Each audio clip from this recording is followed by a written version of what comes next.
কারণ আপনারা জানতেন যে তখন গণভোটে যদি আপনারা রায়ের পক্ষে অবস্থান নিতেন, জনগণও আপনাদের বিপক্ষে চলে যেত। সংবিধান সংস্কার পরিষদে যারা সদস্য, তারা তো সংসদ সদস্যই, অর্থাৎ সংসদের ভিতরেই আমরা আছি, কিন্তু আমরা ফোরামটাকে আলাদা করতে বলছি, যাতে করে সংবিধানের সাথে সম্পর্কিত বিষয়গুলোকে আমরা টেকসই ভাবে আমাদের সংবিধানে অন্তর্ভুক্ত করতে পারি। সেখানে আর ভবিষ্যতে আমাদেরকে কোনো আইনগত এবং হাইকোর্টে গিয়ে ঝুঁকির মুখে পড়ার মতো পরিবেশ আমাদেরকে পড়তে না হয়। খুবই সিম্পল একটা আলাপ ছিল, কিন্তু সেখান থেকে তারা দূরে সরে এসেছে। আমরা এই কথাটা এই কারণে বলি যে ক্ষমতায় আসার আগে নির্বাচনের সময়টাতে আপনারা গণভোটে হ্যাঁ এর কথা বলেছিলেন, কারণ আপনারা জানতেন যে তখন গণভোটে যদি আপনারা রায়ের পক্ষে অবস্থান নিতেন, জনগণ আপনাদের বিপক্ষে চলে যেত। সে জনগণ তো ভোটের পরে তারা নিষ্ক্রিয় হয়ে গেছে, ব্যাপারটা এমন না।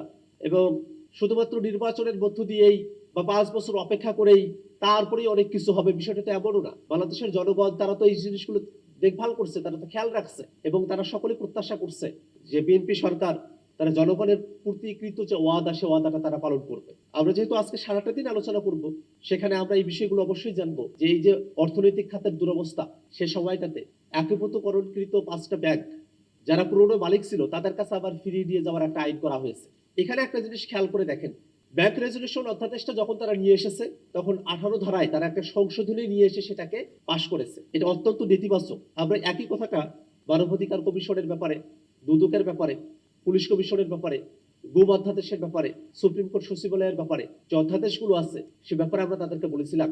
আপনারা তো বারংবার বলছেন যে এখানে এই আইনগুলোতে ত্রুটি আছে, আপনারা সেই ত্রুটিগুলোকে বাদ রেখে আপনারা সুন্দর একটা আইন প্রণয়ন করতে চান।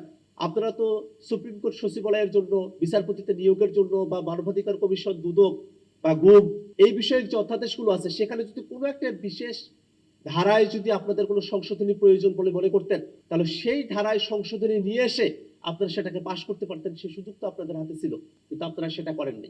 এখন আমরা শুধু এতটুকুই বলবো যে সামনের দিনে আমরা দেখতে চাই যে আপনারা আসলে কত ভালো আইন আপনারা নিয়ে আসেন।